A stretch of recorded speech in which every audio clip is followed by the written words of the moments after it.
पवन शंखदार को अपने बीच में आवाज देना चाहता हूं कि लगा था रामलीला में जो वो दरबार किसका था। देव भैया, लगा था रामलीला में जो वो दरबार किसका था।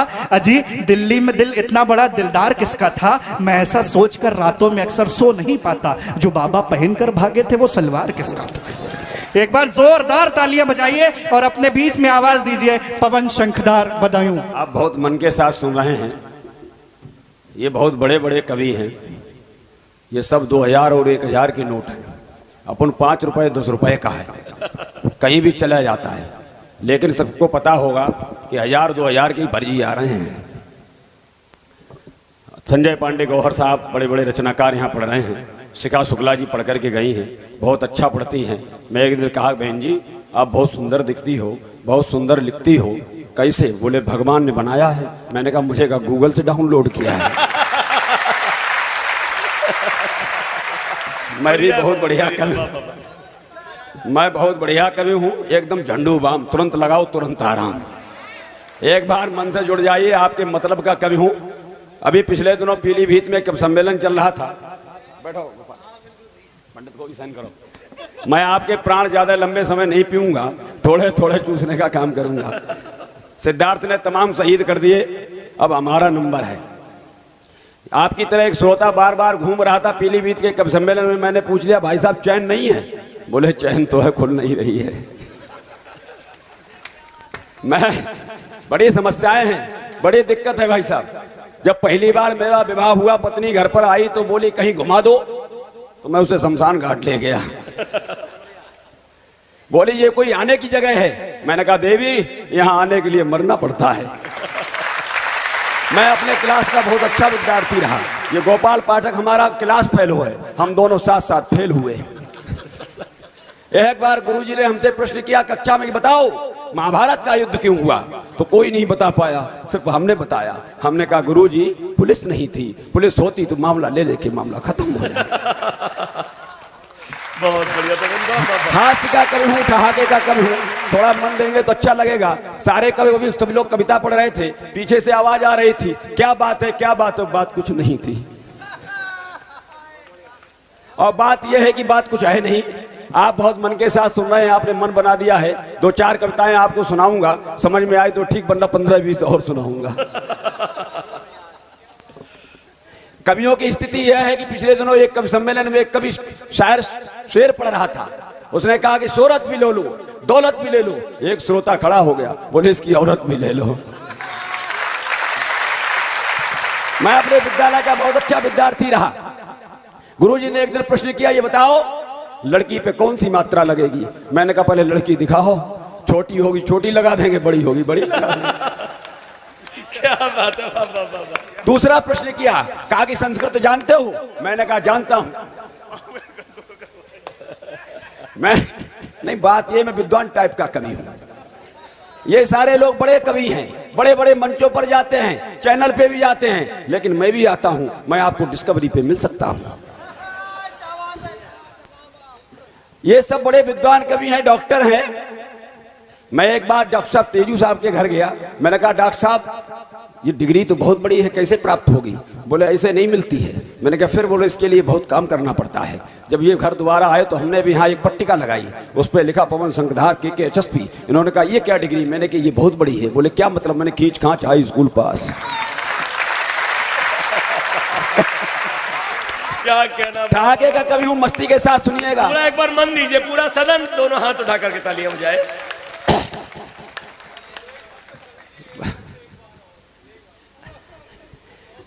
उन्होंने कहा कि ये कौन सी डिग्री है? मैंने कहा ये बहुत बड़ी डिग्री है। बोले क्या मतलब इसका है? के HSP का। मैंने कहा खींच खांच हाई स्कूल पास। गुरुजी ने कहा कि संस्कृत जानते हो? मैंने कहा जानता हूं। बोले बताओ विद्या धनम सर्व धन प्रधानम, इसका मतलब क्या होता है? मैंने कहा विद्या के लिए आया हुआ धन सब प्रधान का होता है। बोले बताओ आप बता सकते हो? मैंने कहा पूछिएगा। मैं तो था ही विद्वान आदमी। कहा कि बताओ राहुल गांधी भविष्य के प्रधानमंत्री होंगे, कौन सा अलंकार है? मैंने कहा संभव अलंकार। मैंने कहा यह संभव अलंकार है। बोले एक और प्रश्न बताओ। मैंने कहा पूछिए। बोले काल कितने होते हैं? मैंने कहा आप प्रश्न करिए। बोले लालू ने चारा खाया, भविष्य बताओ। मैंने गोबर देगा। चलिए आप बहुत मन के साथ सुनाए, कुछ ठाके की बात कर लीजिए, कुछ छंद की बात कर लीजिए। 2-4 कविताएं आपको सुनाता हूं मित्रों। अभी पिछले दिनों ये गोपाल पाठक के मैं घर गया, उन्होंने बड़ा सम्मान किया, विधायक जी बड़ा सम्मान किया। कढ़ाई पनीर, शाही पनीर, पता नहीं कौन कौन से व्यंजन खिलाए। अच्छा, बड़े लोग पनीर ही खाते हैं। फिर ये मेरे घर गए तो वो मैंने पूछा, भाई गोपाल जी क्या खाएंगे? बोले दादा जो आप खाएंगे। मैंने हम तो जूते खाते हैं। बहुत अच्छा, बाबा भाई क्या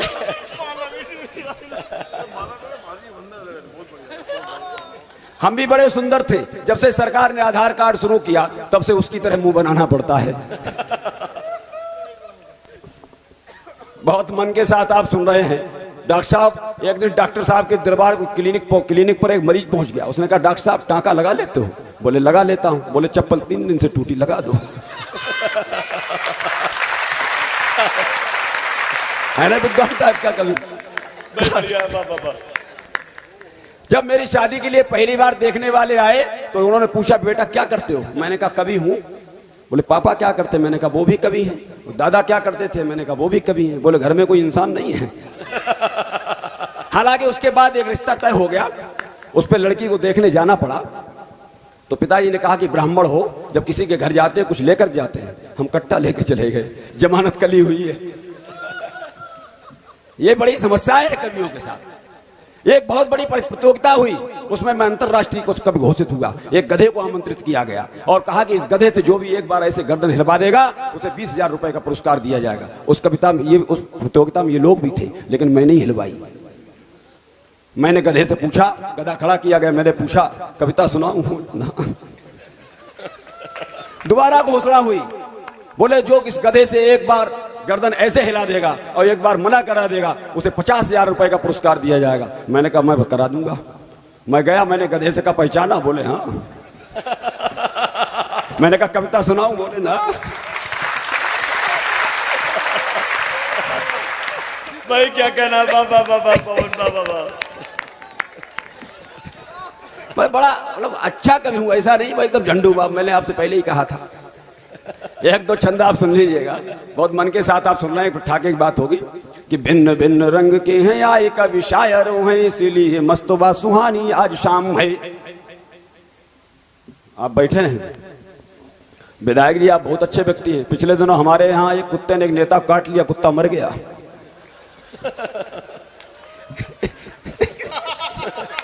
समझ गए हो? तालियां बजा दो।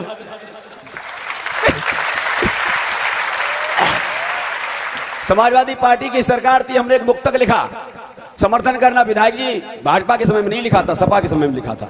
मैं सुनाता हूं, सुनिएगा। किसी लायक नहीं थे जो, आपके लिए नहीं है, भाजपा के लिए नहीं है। मुझे घर भी जाना है। किसी लायक नहीं थे जो बेलायक हो गए हैं अब। किसी लायक नहीं थे जो बुलायक हो गए हैं अब।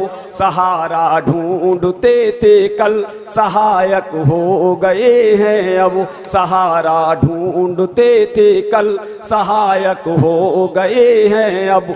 कभी थाने में जा कर के टंगी सूची को पढ़ लेना, जिन्हें होना था जेलों में विधायक हो गए हैं अब।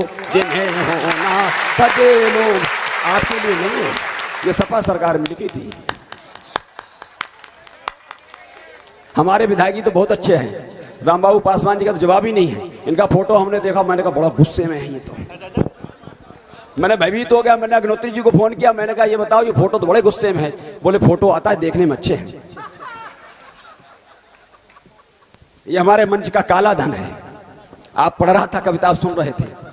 एक बार इनको स्विमिंग पूल में ले गए। स्विमिंग पूल का मालिक बोला ये तो रंग छोड़ते हैं। फिर इनको हम समुद्र के किनारे ले गए। हमने इनको काला चश्मा लेकर लिटलवा दिया। ऊपर से कौवे मंडराने लगे। उन्होंने सोचा मेरा देवता मर गया। अरे तुम्हें वापस जाना है या नहीं बदायूं? 2-4 कविताएं सुन लो। मैं सबसे ज्यादा समय ले रहा हूं, मसाला बहुत है लेकिन टाइम कम है। कि भिन्न भिन्न रंग के है आए कवि शायरों है, इसलिए मस्तबा सुहानी आज शाम है। एक दूसरे से कम कोई नहीं दिखता है, सबका ही बड़ा एक अपना मुकाम है। एक दूसरे से कम कोई नहीं दिखता है, सबका ही बड़ा एक अपना मुकाम है।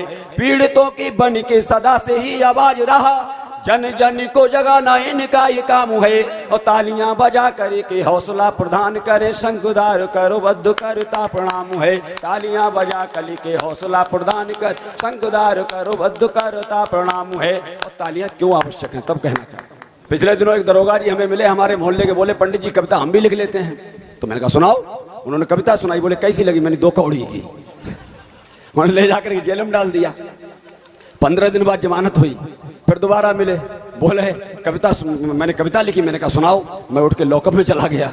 मैंने कहा जाना ही ठीक है कि घर परिवार छोड़ो रात में है आए, आप आए हैं तो फिर कुछ लाभ तो उठाइए।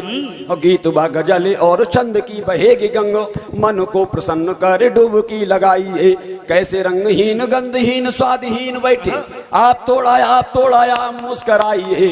मूर्धन्य कवियों से मंच हो रहा है धन्य, एक बार जोरदार तालियां बजाइए। एक बार जो कविता ऐसी लिखो फिर आप तालियां बजाइए, माल अच्छा होगा तो ठीक पेमेंट होगा ही। बहुत अच्छे।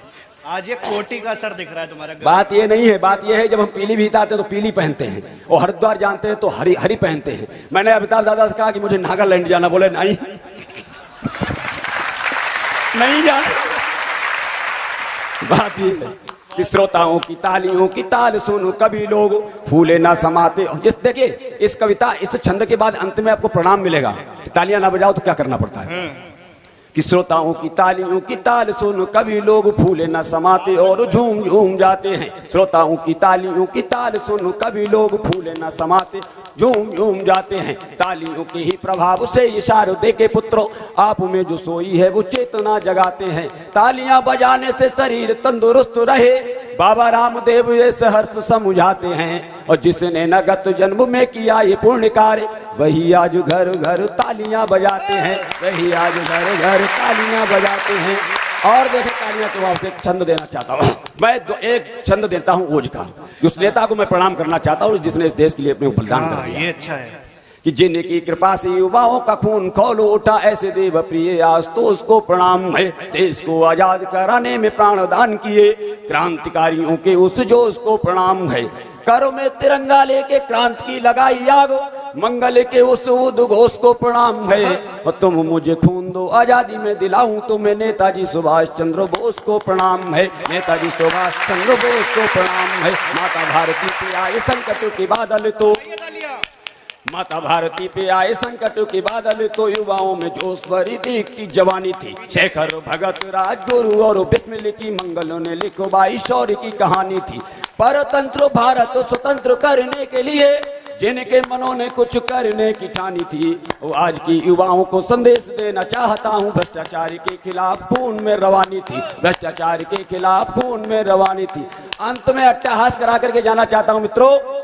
एक घटना आपको सुनाता हूँ। मेरे गांव में बारात आई, उस मजा लेना आनंद लेना। आपने देखा होगा लड़की वाले की तरफ से भी पंडित होता है, लड़के वाले की तरफ से होता है। अच्छा वो बना हुआ पंडित असली वाला नहीं था, वरना असली वाले मारेंगे।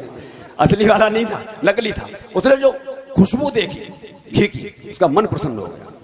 तो जो लड़के वाला पंडित था उसने जो गांव के घी, देसी घी की खुशबू देखी तो उसने मंत्र शुरू किया और उसने सेटिंग देखी। आप सेटिंग जानते होगे ना? हाँ सेटिंग, तहसील में चले जाओ सेटिंग, एसडीएम साहब के यहाँ चले जाओ सेटिंग, यहाँ सेटिंग, थाने में चले जाओ बोले सेटिंग हो गई क्या। लेकिन शर्म की बात तब है जब विद्यालय में कही जाती सेटिंग हो गई क्या, तब कहना चाहता हूं। तो पंडित ने सामने वाले पंडित से सेटिंग, उस सेटिंग का आनंद लेना, अट्टहास करना, मुझे विदा करना तालियों के साथ। उस पंडित ने जो मंत्र पढ़ा सेटिंग वाला, उसने कहा ओम गंगणपत। अच्छा होता क्या, जो लड़का वाला मंत्र पढ़ता है ब्रह्म पंडित, वो लड़की वाला पढ़ता है। सुनो आप भी सुनो, आपको अच्छा लगेगा, आपने बहुत शादियां की होंगी। तो लड़के वाले ने पंडित ने मंत्र पढ़ा, ओम गंगणपतये यजामहे सुगंधि पुष्टि वर्धनम घी चोरो घी चोरो घी चोरो। अच्छा वही वही मंत्र लड़की वाले को पढ़ना था। फिर उसने वही मंत्र पढ़ा, वो समझ नहीं पाया, सेटिंग नहीं बन पाई। लड़की वाले ने पढ़ा, उसने कहा ओम गंगणपतये यजामहे सुगंधि पुष्टि वर्धनम। किसमें चुरा लूं, किसमें चुरा लूं, किसमें? अब वो लड़के वाले ने बताया कहाँ चुराना। उसने कहा ओम भूर्भुवः स्वः तत्सवितुर्वरेण्यं, कुल्हड़ में चुरा ले, कुल्हड़ में चुरा ले, कुल्हड़ में। वो कुल्हड़ में चुरा करके उसने बहुत सारा घी इकट्ठा कर लिया। वहां एक नाइन जानते हो ना, बाइप ऑफ नौआ 9, वो प्राकृतिक पत्रकार, उसने एक राग पत्र निकाला, उसने देख लिया, उसने कहा मेरी पहली भंवरिया रे की पंडित अपने घी चोर हैं, मेरी पहली भंवरिया रे की पंडित अपने घी चोर हैं। अब वो लड़के वाला पंडित को गुस्सा आया, क्रोध आया बहुत तेज। उसने कहा हम दो शांति अंतरिक्ष गाम शांति रापा शांति रोज दया शांति है, 9 तू भी शांत हो जा, आधा तेरा आधा मेरा।